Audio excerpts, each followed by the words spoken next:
یہ ہے اجازی افیشل، یہاں آپ کو حمد و نعت اور تقاریر دیکھنے کو ملے گی۔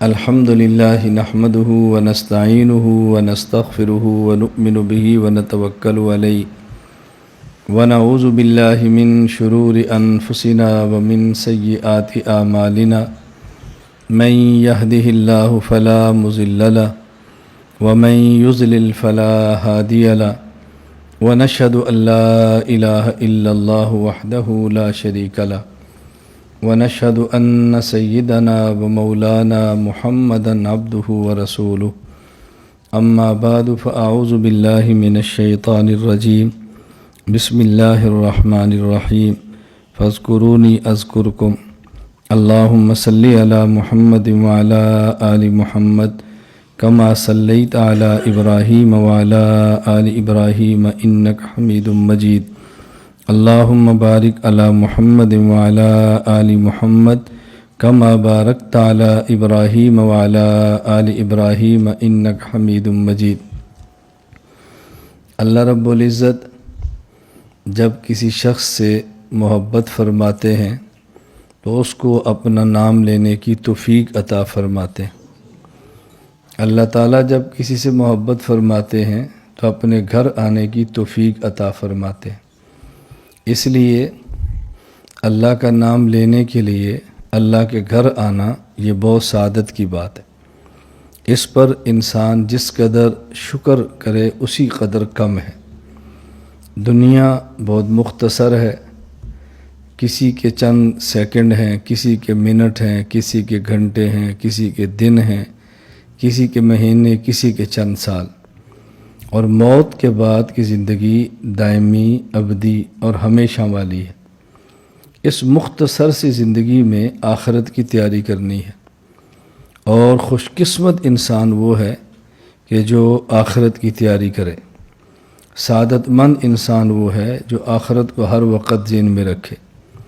انبیاء علیہ السلام پر چونکہ آخرت منکشف تھی، جبرائیل امین کا آنا، وحی کا نازل ہونا، موت کے بعد کے حالات کا کھل جانا، کیونکہ پیغمبر کے سامنے تھا، اس لیے مشکلات پیغمبر پر بھی آتی تھیں، لیکن مشکلات کو سہنا ان کے لیے آسان تھا۔ حالات ان پر بھی آتے تھے، حالات کو سہنا آسان تھا، کہ پیغمبر کے سامنے تھا کہ موت کے بعد کی زندگی کے لیے سارا کچھ ہے۔ ہم بسا اوقات چونکہ یہ بات سمجھ نہیں پاتے، اس لیے الجھن سی رہتی ہے۔ نماز پڑھتے ہیں، ذکر کرتے ہیں، بیت کا تعلق بھی ہے، مصیبت پھر بھی جان نہیں چھوڑ رہی، تکلیفیں گھر سے پھر بھی نہیں جا رہی، قرضہ پھر بھی نہیں ختم ہو رہا، مسائل بہت زیادہ ہیں۔ ہم جو ذکر کرتے ہیں، تلاوت کرتے ہیں، عبادات کرتے ہیں، یہ تو اس لیے کرتے ہیں کہ اللہ تعالیٰ راضی ہو جائے، اس لیے تو نہیں کرتے کہ مصیبت اور تکلیف ختم ہو جائے۔ مصائب اور تکالیف ختم ہونی چاہیے، اللہ سے مانگنی بھی چاہیے، کوشش بھی کرنا چاہیے، لیکن عبادات کا مقصد تو یہ نہیں ہے۔ عبادات کا مقصد ہے کہ اللہ راضی ہو جائے۔ اللہ راضی ہیں، کبھی بندے کو صحت میں دیکھ کر خوش ہوتے ہیں، کبھی بندے کو بیماری میں دیکھ کر خوش ہوتے ہیں۔ بس اللہ راضی ہو، پھر صحت اور بیماری کیا ہے؟ اللہ راضی ہو پھر دولت اور غربت کیا ہے؟ اللہ راضی ہو تو ظاہری ذلت اور عزت کیا ہے؟ اللہ راضی ہو تو پھر سب ٹھیک ہے، اور اللہ تعالیٰ ناراض ہو جائے اور دنیا میں کوئی دکھ نہ ملے تو بہت تباہی کی بات ہے۔ بسا اوقات انسان پر جو دکھ آتے ہیں، یہ آتے ہی اس لیے ہیں کہ انسان اللہ کی طرف متوجہ ہو، اور جب اللہ کسی سے پیار فرماتے ہیں تو کچھ تنبیہ کے لیے اس کو تکلیف دے دیتے ہیں۔ ہمارے سامنے دنیا بہت اہم ہے، اس لیے ہمارے یہاں دنیا کی تکلیف بھی بہت اہم ہے۔ اللہ کریم کے سامنے دنیا کی حیثیت نہیں ہے، اس لیے دنیا کی تکلیف کی بھی کوئی حیثیت نہیں ہے۔ تو یہ ہمیشہ ذہن نشین فرما لیں کہ اذکار اور عبادات کی وجہ سے یہ نہیں ہے کہ تکالیف ختم ہوتی ہیں۔ تکالیف کبھی برقرار رہتی ہیں، کبھی بڑھ جاتی ہیں، کبھی کم بھی ہو جاتی ہیں، لیکن اس تکالیف کو سہنا آدمی کے لیے بہت آسان ہو جاتا ہے۔ وہ سمجھتا ہے یہ تکلیف میرے اللہ کی طرف سے ہے، اور اللہ اس تکلیف کو دیکھ رہے ہیں کہ میرا بندہ میرے لیے یہ تکلیف سہتا ہے، تو بتاؤ آدمی کتنا خوش ہوتا ہے۔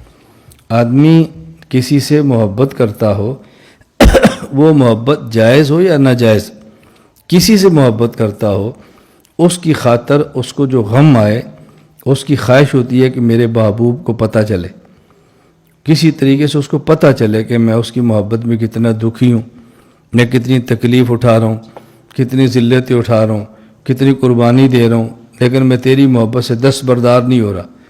اور اللہ کے بارے میں تو ہے ہی نہیں کہ اللہ کو پتہ چلے، اللہ کو تو ویسے ہی پتہ ہے، اللہ کو تو علم ہے، اللہ کے تو علم میں ہے۔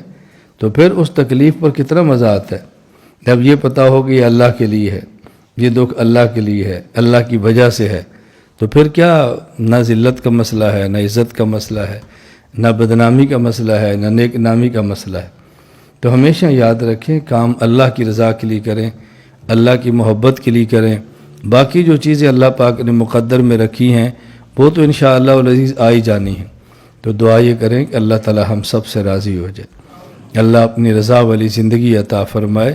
جب اللہ راضی ہوتے ہیں پھر اپنے نام کی توفیق دیتے ہیں، اپنے گھر میں آنے کی توفیق دیتے ہیں، تو یہ اللہ کی رضا کی علامت ہے۔ اللہ اس کی توفیق عطا فرمائے۔ دنیا بہت مختصر ہے، بس زندگی کا وظیفہ بنا لیں، اپنا وتیرہ بنا لیں، اور زندگی کا مستقل یہ فیصلہ کر لیں کسی شخص کا حق نہیں کھانا، کسی پر ظلم نہیں کرنا، کسی کو دکھ نہیں دینا۔ ظلم سہنا آسان ہے، ظلم کرنا مشکل ہے۔ سہن لیا تو آخرت میں بدلہ مل جائے گا، اور اگر کر لیا تو پھر کیا بنے گا بتاؤ؟ ہمارا حق کوئی کھا جائے وہ آخرت کو مل جائے گا، لیکن ہم نے کسی کا حق کھا لیا تو آخرت میں دینا پڑے گا۔ ہمیں کوئی گالی دے اس کا بدلہ مل جائے گا، ہم نے گالی دی تو آخرت کو بدلہ ہوگا، کیا کریں گے قیامت کے دن؟ اس لیے بس فیصلہ کر لیں دنیا میں کسی کو دکھ نہیں دینا، دنیا میں کسی کو تکلیف نہیں دینی، دنیا میں کسی کو ناراض نہیں کرنا، حدود شریعت میں رہتے ہوئے۔ کوئی حد شریعت کراس کر کے ناراض ہوتا ہے تو ہم اس کے جواب دہ نہیں ہیں، ہم اس کے ذمہ دار نہیں ہیں۔ تو کوشش کریں کسی کے اوپر ظلم نہ ہو، کسی کے اوپر زیادتی نہ ہو، کسی کے اوپر بہتان نہ ہو، کسی پر الزام نہ ہو، کسی کا حق نہ کھائیں، بس اس کی پوری کوشش کریں۔ آدمی دنیا میں سے اس حال میں جائے کہ کسی کا حق اس کے اوپر نہ ہو، آدمی اس طرح جائے کہ کوئی بلا وجہ اس سے ناراض نہ ہو، تو جانے میں بھی مزہ آتا ہے نا، جانے کا بھی لطف آتا ہے۔ فرعون اور اس کے ماننے والے کتنی سلطنت، دولت، حکومت، طاقت، اور جب موت آئی تو قرآن کہتا ہے فما بکت علیہم السماء والارض، آسمان و زمین میں ان پر رونے والا بھی کوئی نہیں تھا۔ کیا دنیا سے جا رہے ہیں، رونے والا بھی ان پر کوئی نہیں تھا۔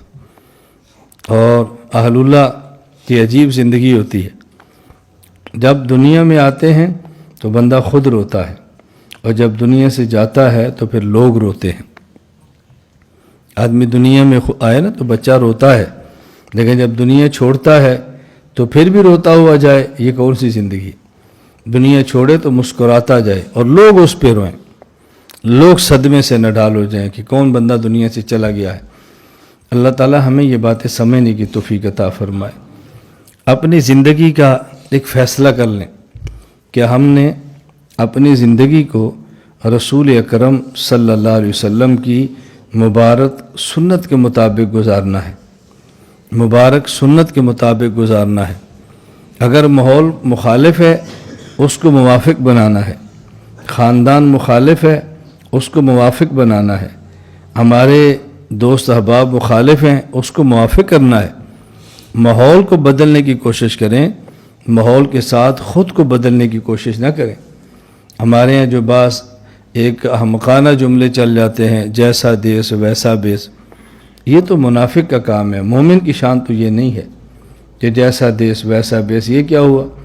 مومن کو ایسے نہیں ہونا چاہیے۔ مومن تو بس جہاں بھی جائے اپنی بات کرے، جہاں بھی جائے اپنے اللہ کی بات کرے، جہاں بھی جائے اپنے حبیب محبوب حضور اکرم صلی اللہ علیہ وسلم کی سنت کا تذکرہ کرے۔ جب یہ تذکرے کرتے رہیں گے تو اثر ہوگا، لیکن تذکرہ کسی کو حقارت سمجھ کر نہ ہو، کسی کو حقیر اور گھٹیا سمجھ کر نہ ہو، بس اپنے محبوب کی سنت کو عام کرنے کے لیے ہو، اللہ تعالیٰ سنت کا ماحول بنا دیتے ہیں، سنت کا ماحول بنا دیتے ہیں۔ اللہ رب العزت نے ہر آدمی کی طبیعت میں، آدمی کی فطرت میں آخرت رکھی ہے، بس ماحول نے اس کو آخرت سے غافل کیا ہوتا ہے۔ تھوڑا سا دھچکا لگ جائے، ماحول صاف ہو جائے تو بندہ آخرت طرف متوجہ ہو جاتا ہے۔ تو اپنی زندگی کا فیصلہ کریں کہ ہم نے اپنا کھانا، اپنا پینا، اپنا سونا، اپنا جاگنا، اپنا اوڑھنا، اپنا بچھانا، اپنی خوشی، اپنے غم رسول اللہ صلی اللہ علیہ وسلم کی سنت کے مطابق رکھنے۔ کیا نبی کریم صلی اللہ علیہ وسلم پر دنیا میں کوئی غم نہیں آیا؟ جتنے غم اللہ کے نبی پر آئے ہیں شاید ہی کائنات میں کسی پر آئے ہوں۔ تو یہ تو نہیں غم نہیں آئیں گے، غم آ جائیں گے، لیکن اس غم کو برداشت کرنا ہے جیسے رسول اللہ صلی اللہ علیہ وسلم کا مبارک طریقہ ہے۔ دکھ آ جاتے ہیں لیکن اس کو برداشت کرنا ہے جیسے رسول اکرم صلی اللہ علیہ وسلم کا طریقہ ہے۔ اللہ کی قسم اس غم سہنے میں پھر مزہ آتا ہے، اس دکھ سہنے میں انسان کو لطف آتا ہے، کیونکہ وہ محبوب کی رضا کے لیے ہوتا ہے، وہ محبوب کو خوش کرنے کے لیے ہوتا ہے۔ تو ہم زندگی کا فیصلہ کریں کہ اپنی زندگی سنت کے مطابق رکھنی ہے، بس یہ فیصلہ کرو۔ بس ہمارا چہرہ ہے، اس پہ ایک ہے داڑھی، ایک ہے سنت کے مطابق، صرف داڑھی نہیں، سنت کے مطابق۔ ایک ہے ہمارے کپڑے اور سنت کے مطابق، کھانا اور سنت کے مطابق، پینا اور سنت کے مطابق۔ تھوڑا سا ماحول بنائیں، کوشش کریں گے، اللہ سے مانگیں گے، اللہ تعالیٰ آسانیاں پیدا فرما دیں گے۔ اللہ کریم کا فیصلہ ہے وَالَّذِينَ جَاهَدُوا فِينَا لَنَهْدِيَنَّهُمْ سُبُلَنَا، کہ جب مجھ تک پہنچنے کے لیے اور میرے راستے پر چلنے کے لیے بندہ کوشش کرتا ہے تو ہم اپنے راستے اس کے لیے آسان کر دیتے ہیں، ہم رہنمائی کر دیتے ہیں، چلنے کی صورتیں اس کو بتا دیتے ہیں۔ بس یہ ذہن بنا لیں، اللہ تعالیٰ ماحول تبدیل فرما لیں گے۔ اسی طرح ہم یہ فیصلہ کریں، فرائض وہ تو ادا کرنے ہی ہیں، واجبات وہ تو ادا کرنے ہی ہیں، سنن مؤکدہ وہ تو ادا کرنی ہے، وہ تو چھوڑنی ہے ہی نہیں۔ اس کے ساتھ نوافل کا اہتمام کریں، نوافل عام ہے، مالی عبادات میں نوافل کا معنی کہ جو ہمارے ذمے فرض اور واجب نہیں ہے، صدقات نافلہ یہ مالی عبادات میں ہے۔ بدنی عبادات میں فرائض، واجبات، سنن مؤکدہ کے علاوہ جو نوافل ہیں، اشراق کے ہیں، اوابین کے ہیں، تہجد کے ہیں اور صلاۃ التسبیح ہے، اس کا اہتمام کریں۔ مالی عبادات کے اندر بھی اور بدنی عبادات کے اندر بھی رسول اکرم صلی اللہ علیہ وسلم کا ارشاد ہے، اللہ فرماتے ہیں لا یزال عبدی یتقرب الی بالنوافل حتی احببتہ، کہ جب میرا بندہ فرائض سے بڑھ کر نوافل کا اہتمام کرتا ہے میں اس بندے کو اپنا محبوب بنا لیتا ہوں، اور کچھ وقت لگتا ہے نوافل پر مشقت برداشت کرنے میں۔ ایک وقت آتا ہے کہ نوافل انسان کے مزاج بن جاتے ہیں، پھر نفل نہ پڑھے تو مزہ ہی نہیں آتا، اس کو لطف نہیں آتا، بس اس کو چین تبھی آتا ہے جب کچھ صدقہ کر لے، کچھ خرچ کر لے۔ اور آپ یقین فرمائیں کوئی بندہ پیسہ ہمیں دے اور ہمیں ملے، اس پر خوشی ہوتی ہے، لیکن حاجت پوری ہونے کی وہ جو قلبی سکون ہوتا ہے نا وہ نہیں ہوتا۔ اور جب ہم کسی کی ضرورت پوری کرتے ہیں تو پھر دل کی کیفیت دیکھنے والی ہوتی ہے، دل مست ہوتا ہے کہ میری وجہ سے کسی کی ضرورت پوری ہوئی ہے، میری وجہ سے کسی کی حاجت پوری ہوئی ہے، میری وجہ سے کسی کا چولہا جلا ہے، میری وجہ سے کسی کا گھر آباد ہوا ہے۔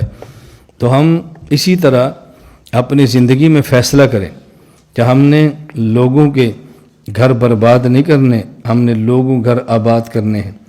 زندگی کا فیصلہ کریں، ہم نے لوگوں کو توڑنا نہیں ہے، ہم نے ان کو جوڑنا ہے۔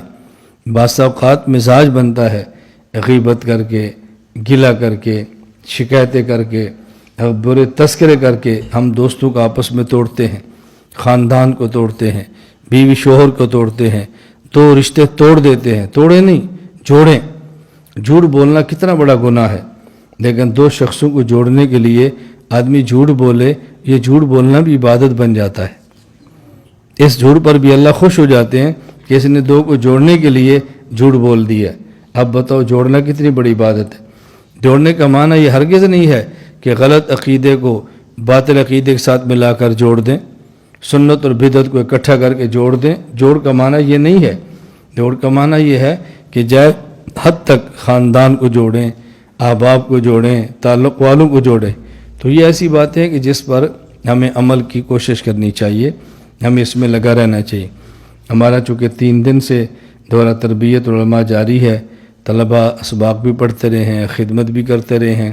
ہم نے آج دورہ تربیت العلماء 9 بجے ختم کرنا تھا، تو ہم نے 1 سوائے ختم کر دیا تھا، اور ٹریفک کا مسئلہ اور ملکی مسائل آپ کے سامنے ہیں، پھر دھند وغیرہ شروع ہوگی، گاڑیوں کا مسئلہ۔ تو ہم کوشش کرتے ہیں بھی آنے والے کی راحت کا خود ہی خیال کریں، کسی کو کہنا نہ پڑے کہ میرا مسئلہ ہے، خود ایسی کوشش کریں کہ ان کو آسانی ہو جائے۔ اس لیے ہم نے ان کو فارغ کر دیا، اور طلباء کو ہم نے چھٹی مغرب کے بعد دینی تھی، ان کو ہم نے عصر سے پہلے دے دی تاکہ وہ بھی چلے جائیں۔ بعض رات یہاں ٹھہریں گے، بعض کسی وجہ سے نہیں جا سکے، تو پھر ہم نے یہ مناسب سمجھا کہ مختصر سا بیان اور ذکر کی مجلس ہو جائے تاکہ ناغہ نہ ہو۔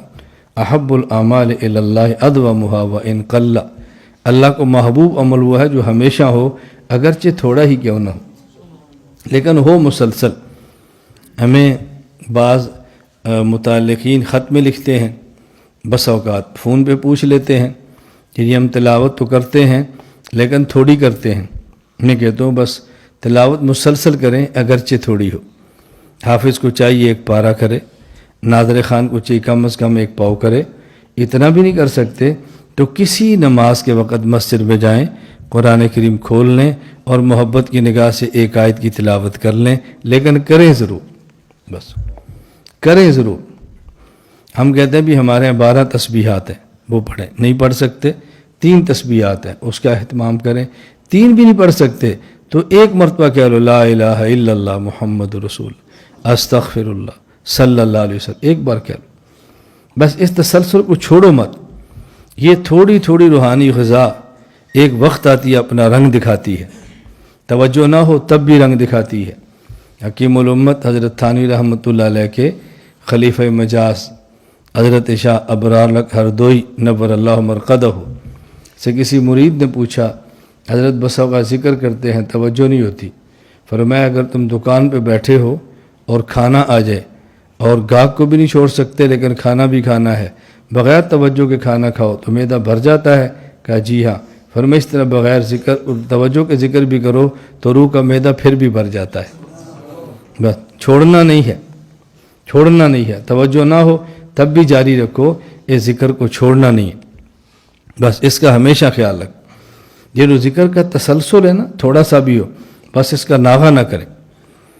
کتنی معروف مثالیں ہیں جو ہم ہمیشہ دیکھتے ہیں۔ آپ اپنے بات میں دیکھو، بہترین قسم کی صفائی ٹائلیں ہیں اور وہاں پانی کا پائپ تھوڑا سا لیک ہوتا ہے، آدھا آدھا قطرہ گرتا ہے، آدھا آدھا قطرہ۔ آپ ہفتے کے بعد دیکھو صفائی ٹائل بھی گندی ہو جاتی ہے، وہاں بھی گندی ہو جاتی ہے، وہاں بھی ٹائلوں پر زنگ نما بدنما شروع ہو جاتی ہے۔ اگر یہ ہر ایک قطرے سے بدنمائی آتی ہے، کہیں سخت قسم کی چٹان ہو، ایک ایک قطرہ پانی کا گرے، اس چٹان میں سوراخ ہو جاتا ہے، اس چٹان میں سوراخ ہوتا ہے۔ تو آپ بتاؤ اگر ان چیزوں میں اتنی تاثیر ہے، جس دل پر اللہ کے نام کی ضرب 1 مرتبہ بھی لگے، کیا اس دل میں اللہ کی رحمت نہیں آئے گی؟ کیا اس دل میں اللہ کی محبت کا دیا نہیں جلے گا؟ کیسے ہو سکتا ہے؟ لیکن ہو محبت کے ساتھ، ہو اخلاص کے ساتھ۔ تو ذکر مسلسل کریں، مقدار بڑھائیں، نہیں بڑھا سکتے کم ہے پھر بھی کریں۔ اور اللہ کے نام کو تو آدمی کو مست ہو کر لینا چاہیے، اللہ کے نام کو تو محبت کے ساتھ لینا چاہیے۔ اللہ کے نام سے محبت نہیں تو بتاؤ دنیا میں کس نام سے پیار کریں گے؟ اللہ ہی کا نام ہے جو محبت کے قابل ہے، باقی تو سب تماشا ہے، سب ڈرامے بازی ہے۔ اصل تو محبت اللہ کے نام کی ہے، اللہ ہم سب کو عطا فرمائے۔ تو مسلسل کریں، مسلسل، بس ناغہ نہ کریں۔ میں کئی بار یہ مثالیں دے دے کر باتیں سمجھاتا ہوں کہ آپ دیکھو اگر کوئی شخص شوگر کی مرض ہو نا، یہ گھن کی طرح اندر سے کھاتی ہے، لیکن شوگر کی مرض کے ساتھ بھی اچھی خوراک ہو تو آدمی کے صحت کو گرنے نہیں دیتی۔ اللہ نہ کرے آدمی گناہوں کے اندر مبتلا ہو، ساتھ ذکر کی خوراک دو، ذکر کی خوراک جاری رکھو، انشاءاللہ یہ آپ کی روحانی صحت کو گرنے نہیں دے گا، اور ایک وقت آئے گا اللہ کے نام کی برکت سے اللہ گناہوں سے توبہ کی توفیق بھی عطا فرما دے۔ اللہ ہم تب سب کو سچی توبہ عطا فرمائے، اللہ ہم سب کو سچی اور خالص توبۃ نصوحہ عطا فرمائے۔ گناہ توبہ گناہ توبہ گناہ توبہ یہ موت تک چلتے رہنا ہے، بس ایسے گھبرائیں مت، کبھی گناہ ہو جائے تو گھبرائیں مت، توبہ کریں توبہ۔ عجیب بات ہے، اللہ نے قرآن کریم میں جو متقین کے اوصاف بیان فرمائے ہیں، متقین کے اوصاف میں یہ نہیں بیان کیا وہ گناہ نہیں کرتے، متقین کے اوصاف میں بیان کیا والذین اذا فعلوا فاحشۃ، متقی وہ ہے جو بے حیائی کے کام کرتا ہے۔ کیا کرتا ہے؟ بے حیائی کا کام کرتا ہے، لیکن ولم یصروا، ڈٹ نہیں جاتا، بے حیائی کا کام بھی کر لیتا ہے لیکن ڈٹتا نہیں ہے، بس اللہ کا ذکر کرتا ہے اور پھر توبہ کر لیتا ہے، اسے متقین فرمایا۔ بے حیائی کا کام بھی بے حیائی کیا ہے؟ زنا ہے، فحاشی کیا ہے؟ بد کرداری ہے، اتنا بڑا جرم بھی کر لے اللہ سے ڈر کے اللہ کا نام لے کے توبہ کرتا ہے، یہ ہے متقی۔ اللہ کی تو علم میں ہم سے گناہ ہونے ہیں، اللہ کی تو علم میں، اسی لیے تو اللہ نے توبہ کا دروازہ کھول دیا ہے کہ میرے بندوں سے گناہ ہوں گے، توبہ کا دروازہ کھولو، اور جب توبہ کر لیں گے التائب من الذنب کمن لا ذنب لہ، میں ایسے بنا دوں گا جیسے تم نے کبھی گناہ کیا ہی نہیں۔ بس اللہ ان گناہوں کو مٹا کے رکھ دیتے ہیں۔ اللہ تعالیٰ مجھے اور آپ سب کو سچی توبہ عطا فرمائے، اللہ اپنا نام خلوص دل کے ساتھ لینے کی توفیق عطا فرمائے۔ الحمدللہ رب العالمین والصلاة والسلام علی رسولہ وعلی آلہ واصحابہ اجمعین۔ یا اللہ ہم سب کے گناہوں کو معاف فرما، خطاؤں سے درگزر فرما، روحانی اور جسمانی بیماریوں سے صحت عطا فرما۔ اے اللہ اپنی محبت عطا فرما، اے اللہ اپنے اولیاء صدیقین میں ہمیں شامل فرما، اے اللہ صدیقیت کے خط انتہا تک پہنچا دے، اے اللہ گناہوں کی آلودگیوں سے صاف فرما دے، گناہوں سے پاک زندگی عطا فرما، اے اللہ ہمارے گناہوں سے حفاظت فرما، اے اللہ ایسا خوف اور تقوی عطا فرما جو ہمارے اور ہمارے گناہوں کے درمیان حائل اور رکاوٹ بن جائے۔ اے اللہ جو گزشتہ گناہ کیا اپنے کرم سے معاف فرما، اے اللہ ہمیں محروم نہ فرما، اے اللہ ہمیں محروم نہ فرما، اے مولا کریم ہمیں محروم نہ فرما، دنیا اور آخرت کی حاجات پوری فرما دے، دنیا اور آخرت کی خوشیاں عطا فرما دے، دنیا اور آخرت کی سعادت عطا فرما دے۔ اے اللہ والدین کو اولاد کی خوشیاں دیکھنا نصیب فرما، اے اللہ اور اولاد کو والدین کی سرپرستیاں شفقتیں عطا فرما۔ یا اللہ اپنے نام مبارک کی لذت، حلاوت، مٹھاس، برکتیں عطا فرما۔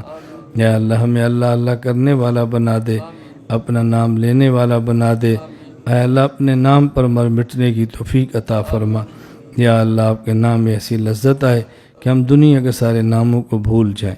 اللہ آپ کی محبت ایسی غالب ہے کہ دنیا کی ساری محبت ایک طرف ہو جائیں۔